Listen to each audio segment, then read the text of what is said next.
Assalamualaikum anak-anak, bertemu lagi di hari Senin tanggal 19 Oktober 2020. Bertemu lagi ya sama Bu Wanda di pelajaran tematik, masih di tema 3, subtema 4, pembelajaran kedua ya, yaitu tugasku di kehidupan sosial. Nah, kemarin kan di cerita Siti diminta oleh guru untuk membuat hiasan bingkai foto kan ya, dengan menggunakan bahan-bahan seperti kacang-kacangan dan biji jagung. Nah, sekarang Siti juga membeli peralatan lainnya selain bahan-bahan untuk menghias bingkainya. Dia juga membeli bahan seperti karton, lem, lalu pena, gunting, dan penggaris. Itu ya bahan-bahannya. Di sini harga-harganya juga sudah tertera. Karton atau kertas gulung harganya Rp500. Lem harganya Rp1.000. Pulpen harganya Rp1.000. Gunting harganya Rp1.000 dan penggaris harganya Rp500.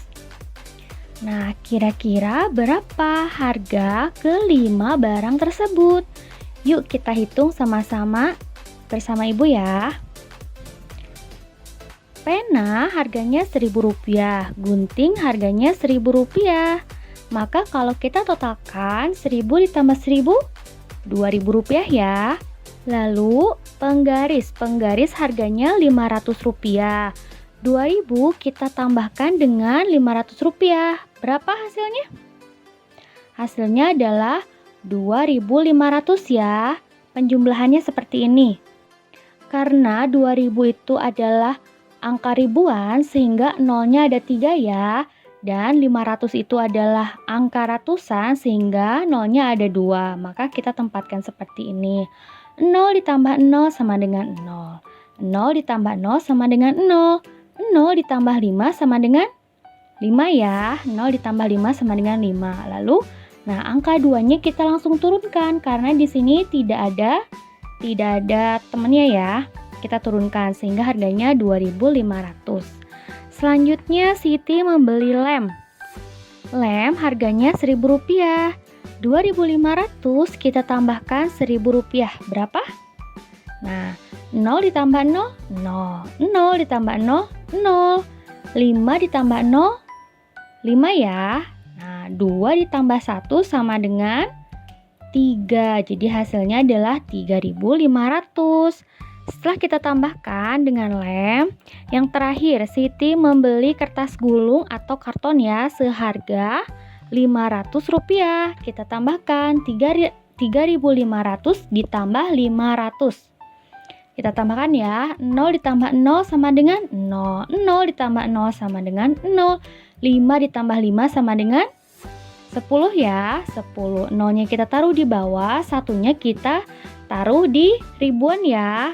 Karena 10 di sini adalah angka ribuan. Maka satunya kita taruh di atas angka 3. 3 ditambah 1 sama dengan 4. Jadi hasilnya adalah 4.000. Nah, pasti kalian anak-anak sudah lebih paham ya bagaimana cara menghitung. Karena kemarin beberapa kali kita sudah latihan. Kalau yang masih belum paham, kalian boleh berlatih di rumah ya. Dengan menghitung jumlah uang ratusan yang kalian punya atau ribuan. Nah, lanjut. Di sini setelah Siti membeli bahan-bahannya seperti karton, lem, kacang tanah, biji jagung, kacang hijau, kacang kedelai, dan foto, juga Siti telah menyiapkan alat-alatnya ya seperti pena, gunting, dan penggaris. Jadi, bahan dan alat yang kita perlukan untuk membuat bingkai foto itu apa? Bahannya ada karton, lem, kacang tanah, biji jagung, kacang hijau, kacang kedelai, dan foto. Sedangkan alatnya adalah pena, gunting, dan penggaris. Nah, kalau kita sudah menyiapkan bahan-bahan dan alatnya, yuk kita buat. Bagaimana cara membuatnya? Di sini sudah ada instruksinya ya, cara membuatnya. Yang pertama, di sini sudah ada ya cara membuatnya atau instruksi cara membuatnya. Yang pertama, lihat di sini ada gambar orang sedang menggunting kertas kartonnya ya. Nah, yang pertama adalah guntinglah karton membentuk persegi panjang. Ingat, hati-hati ya anak-anak saat menggunakan gunting. Jangan sampai melukai tangan kalian. Kalau sudah menggunting, kertas kartonnya membentuk persegi panjang, selanjutnya berilah garis di setiap pinggiran karton untuk membuat bingkai ya. Lalu tempelkan biji yang kamu pilih di setiap sudut karton. Berilah lem terlebih dahulu sebelum menempelkan bijinya. Lalu setelah bingkai terpasang biji-bijian, pasang foto kalian. Jadi deh bingkai fotonya ya. Gimana, seru tidak? Nah, nanti kalian boleh mencobanya di rumah ya, sesuai dengan instruksi yang sudah Ibu berikan. Selanjutnya, hari ini semua anak bergembira. Mereka diajak Pak Guru bermain bola. Pak Guru membagi kelompok siswa menjadi 2 kelompok, kelompok putra dan kelompok putri. Setiap kelompok memiliki jumlah anggota sama. Masing-masing kelompok berlomba bermain menendang, menangkap, dan melempar bola. Mereka harus bekerja sama dalam kelompoknya. Kelompok yang paling cepat adalah pemenangnya. Sebelum bermain, semua siswa melakukan pemanasan. Gerakan pemanasan dilakukan dari kepala sampai kaki. Nah, di halaman 124 di situ ada latihan ya, ayo berlatih. Di ayo berlatih itu instruksinya kalian harus memilih kata yang memiliki arti sama. Kata-katanya adalah kata yang terdapat di cerita yang tadi kita baca. Maksudnya bagaimana memilih kata yang memiliki arti sama? Nah, sekarang kita bersama-sama ya, kalian bersama dengan Ibu, kita coba menjawab. Kira-kira kata mana yang memiliki arti yang sama ya dari pilihan yang ada? Biar kalian lebih paham, yuk kita praktek ya. Yang pertama di sini ada kata menolong. Menolong sama atau memiliki arti sama dengan di sini pilihannya ada memilih, meminjam atau membantu. Kalau kita ingin menolong seseorang itu sama dengan kita ingin membantu ya. Artinya menolong dan membantu itu memiliki arti yang sama. Saya menolong ibu memasak di dapur. Bisa juga saya membantu ibu memasak di dapur. Jadi menolong dan membantu memiliki arti yang sama. Maka kita kasih tanda centang ya. Nah, seperti itu. Lalu yang kedua, kelompok. Kira-kira kelompok memiliki arti yang sama dengan yang pertama ada pilihan tim, yang kedua teman, yang ketiga saudara. Ayo, kira-kira yang mana? Kelompok itu memiliki arti yang sama dengan tim ya. Contohnya, kelompok sepak bola bermain di lapangan. Nah, itu juga sama artinya dengan kalimat berikut. Tim sepak bola bermain di lapangan. Jadi, kelompok dan tim itu memiliki arti yang sama ya. Kalau teman itu bukan, begitupun saudara itu bukan, tidak memiliki arti yang sama. Jadi, jawabannya betul adalah tim. Kita kasih tanda centang. Yang ketiga di sini ada gembira.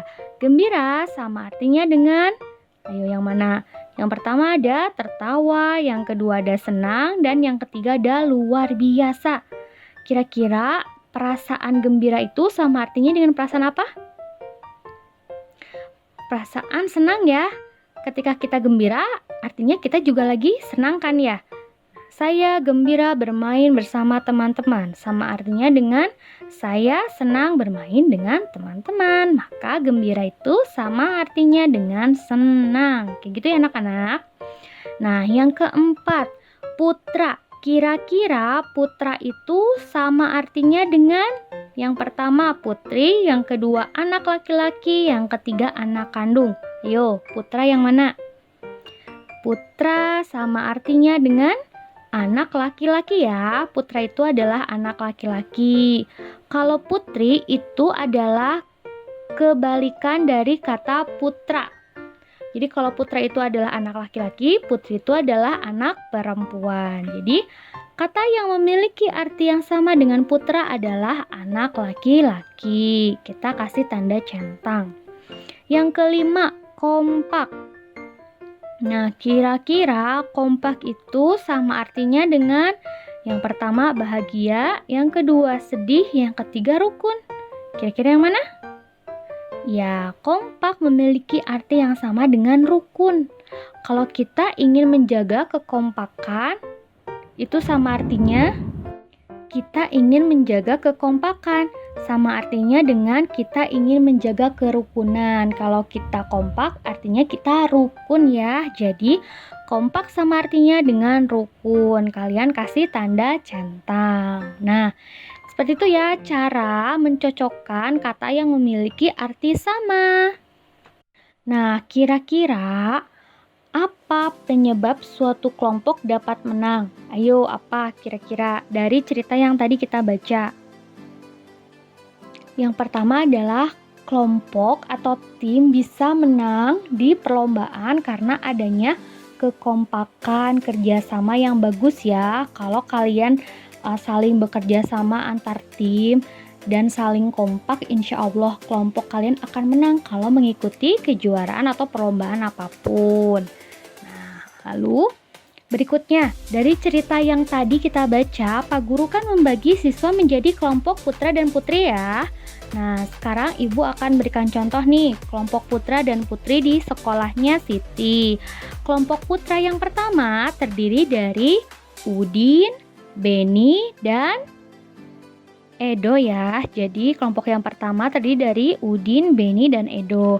Sedangkan kelompok putri yang kedua terdiri dari Dayu, Lani, dan Siti. Nah, itu sudah terbagi menjadi dua kelompok. Seperti itu ya cara mengelompokkan kelompok putra dan putri.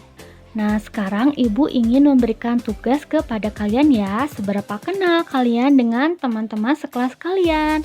Nanti kalian tugasnya itu membuat daftar kelompok terdiri dari 5 kelompok ya. Satu kelompok putra terdiri dari 5 orang, satu kelompok putri terdiri dari 5 orang. Jadi total ada 2 kelompok, kelompok putra dan putri.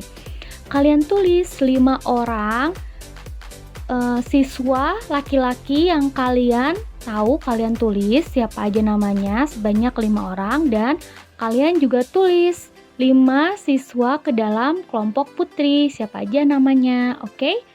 Pasti kalian kenal kan teman-teman kelas kalian. Nah, sekarang tuliskan ya. Jadi tugasnya ada 2. Yang pertama yaitu kalian membuat prakarya yaitu bingkai foto. Bingkai foto seperti yang pertama kali Ibu sebutkan di awal.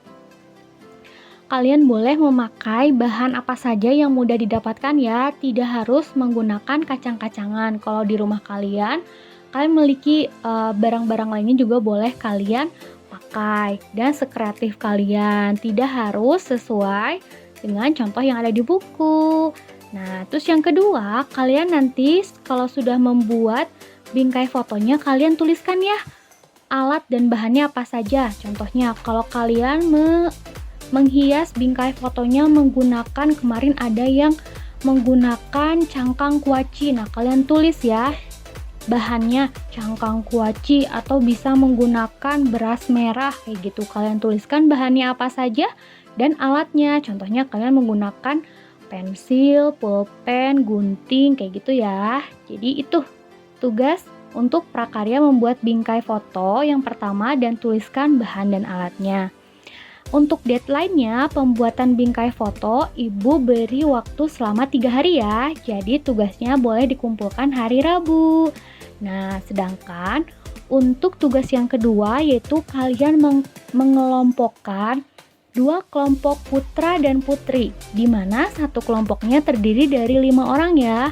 Kalian tulis teman sekelas kalian. Contohnya kelompok putra, kalian tulis teman kelas kalian, siapa aja namanya, dan kelompok putri siapa aja namanya. Masing-masing kelompok berisi 5 orang ya. Seperti itu. Nah, seperti itu ya anak-anak. Selamat mengerjakan, semangat terus.